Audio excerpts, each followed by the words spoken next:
Hello, good morning, my people. Good morning, good morning. Yeah, my name's if you are seeing me for the first time, my name's Victor Vince. So I'm the CEO of VV Institute. I'm a life coach, I'm a business coach, and I'm a financial literacy teacher. So today we are going to be talking about our brother, Emmanuel Agbogun. Okay, he was accused of murder. Now, I want to, because most of our people, I don't know. Let me use Benin to say this. And we have to blame that in our educational system. It was very poor. So that's why most of our people grow up behaving like this. So, Emmanuel Agbogun has been accused of murder by some community people. They said he killed someone. It's an accuse. Okay? He hasn't been found guilty by the Nigeria police. He hasn't been charged to court by the Nigeria police. So there's a difference between accused and actually committed a murder. So there's a difference. Accused and guilty. So he's not guilty yet. He has just been accused of committing a murder. So I want to also talk about the difference between federal road and state road. There's a difference. Okay? So I don't want to elaborate too much on this because I think Mr. Abatobaze did a very good work there. So go and watch the video so that you know the difference between federal road and state road. Because people are there talking about propaganda. So I don't want to dwell on that too much. I think Mr. Abba did a very great job differentiating between the state road and the federal road. But the one I really want to talk about is human development versus physical development. Human development versus physical development or mind development. So I've done fantastic video on this. You know, in my last video, I talked about what Mr. Awolowo did in the Yoruba land. Just a summary of what I did the last time. Is because of the work of Mr. Awolowo. That is why every home you go in Yoruba land, they have professors. Most of my friends are Yoruba guys because they understand me in an intellectual level. Then I talked briefly about Abu Sali. During Abu Sali time, we have free education. You understand? Two countries I know in Europe, Spain. Spain is free. I think at least you must go to educated to secondary school level.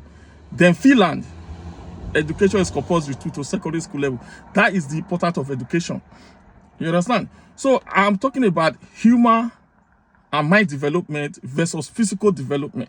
So physical development will be the roads, for example. So what most people are concentrating on, or we call it the opposition party against Obaseki, they are only focusing on the physical development. So every minute, you see them taking video, road not good. You see John Osage, road not good. You see Eranomigo, Obaseki not do anything, road not good. You see wounded civilian, road not good. You understand? But they are neglecting the human development, the mind development. Let me quickly give you an example.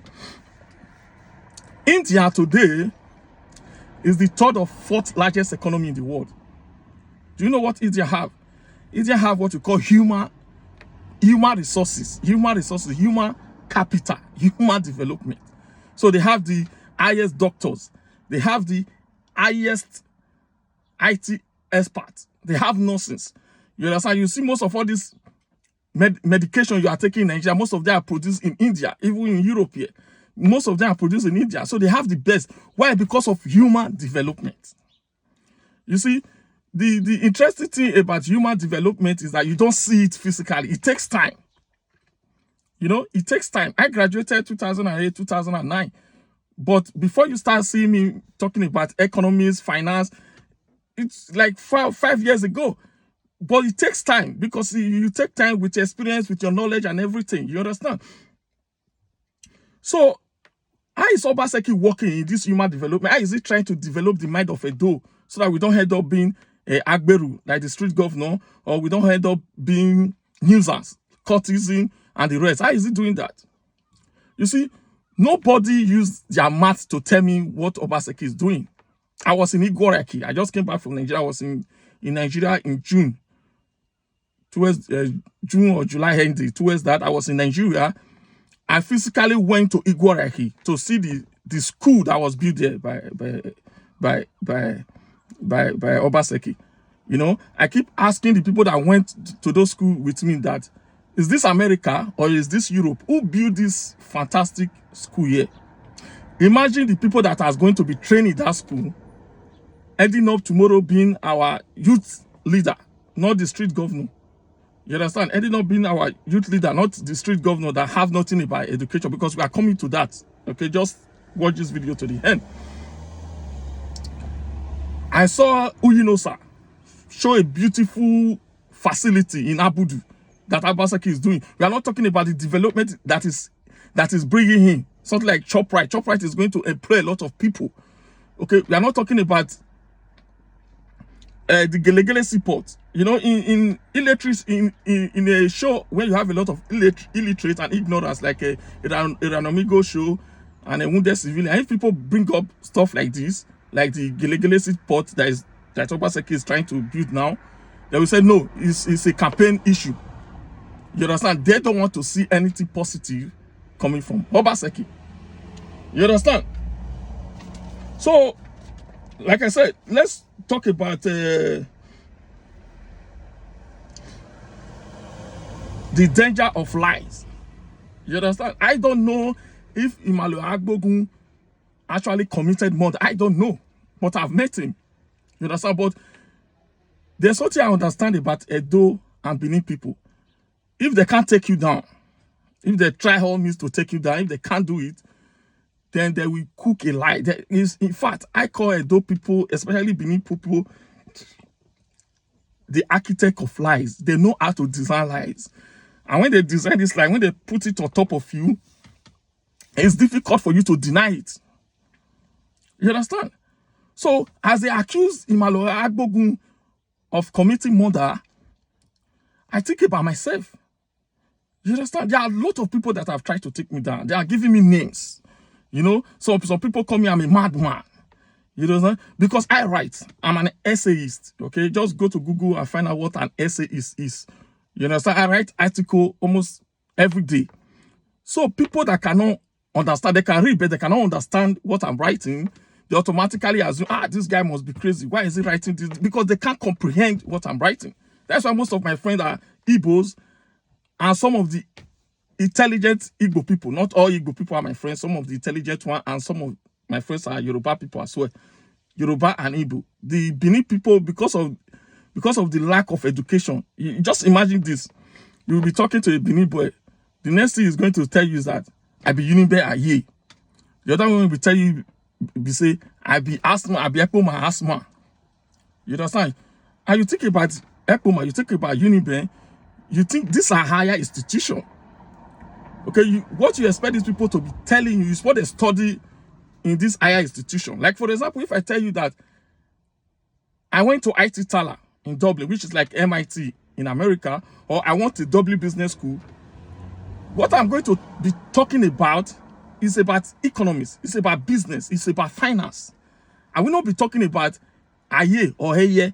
So it makes me to be suspicious that these people are not really going to, especially the Benin and Edo people, they are not really going to the university to go and study. They are going there to learn and train to be courtiers or courtesan. You understand? So, as we move forward, let me just quickly, I'm going to quote Emmanuel Mohammed Senusi. So let me quote him, because it's very important just to wrap up my video. And I'm going to finish up with talking about Emmanuel Agbogun. I've talked about lies. You understand?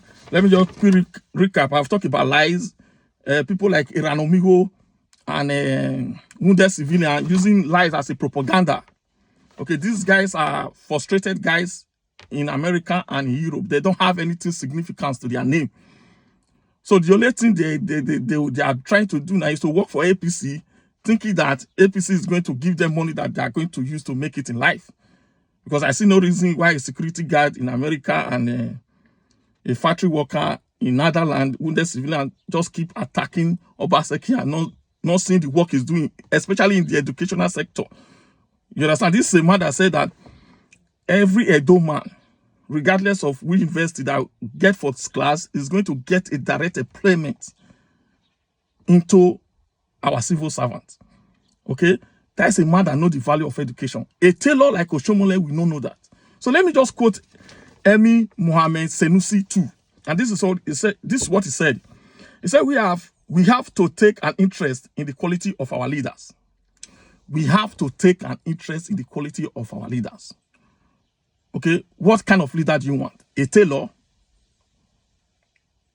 Oshomole, a tailor, or a technocrat, an economist like Obaseki that understand the power of education? Let me say, we have to take an interest in the quality of our leaders. Let me continue. If you look around at many levels of our leadership, listen now, if you look around at many levels of our leadership, we have elected people who do not have an education. It's 100% right. He said, if you look around at many levels of our leadership, we have elected people who do not have an education. Typical example, street governor, the APC youth leader in Edo State. I know someone that went to Asoro with him. He said, this guy, he don't do anything in the class. He just went to the board and write, your mama toto. You understand? I mean, his education is so poor that the people that even elect him as a APC youth leader sadden my heart. You understand? How can you leave me? I have a master's degree. My honors degree is in business accounting. I know a lot about finance. I know a lot about economics. How can you leave me to go and pick someone that didn't even finish primary or secondary school? So listen to this. He said, if you look around at many levels of our leadership, we have elected people who do not have an education. A tailor, Oshomole is an honorary tailor. Forget the water English when they speak. You can't compare him with Obaseki at any level. So let's continue. He said, and because they are not educated, they cannot give education. I mean, see, I finish my video. He said, and because they are not educated, they cannot give education. They don't understand the importance of education. They are ignorant to education. That's why their focus and everything is always on road.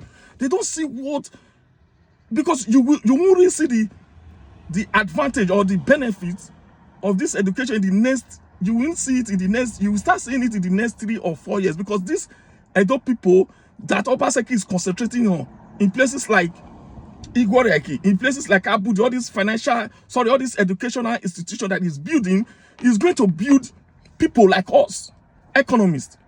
You understand? Agriculture, people that are going to go into entrepreneurship. So instead of having just one VV, you have like 50 VV. That's what I want. We are tired. We have too much courtesan. We have too much ignorant people like street governor. We need educated people. And because Obaseki know the importance of education, that is why he's pumping resources into education. And people like Mude Civilian and people like Eranomieson cannot see this. And it's painful that if people like Oshomole will come back, or APC will come back, who doesn't know the importance of education, who are ignorant, who are illiterate, all of us are going to go back to square one. We'll go back to where we all started, where land grabber become the order of the day. And development will move away from Edo State again, because people like us that are educated and want to invest in Edo State will leave, because we don't want illiterate and ignorant people harassing us. So let me just finish with Agbogun. Now, I've met Emmanuel Agbogun twice. Okay, first when I was having a case with some cultists in State CID, he came to meet me. I met him the second time. Emmanuel Agbogun is a very educated guy. He's smart and intelligent. Okay, in the same word, Emmanuel Agbogun won't be associated with people like street governor or pushing their agenda. You understand?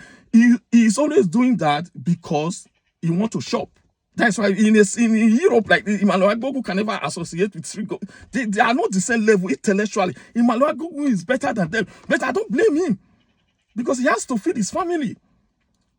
Even some of the video I'm watching that he do with all these propagandists, all these illiterate people, all these Agberu, all these rogue, all these wicked people, you can see it in his emotion that he's not comfortable with it. You can see it in his face. You can see it in his body language.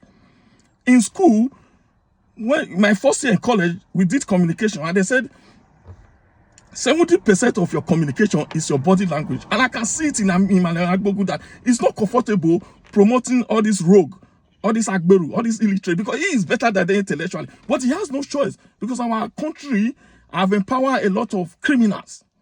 But he has to do that just to be able to eat and survive. So that is it, folks. And thanks for watching.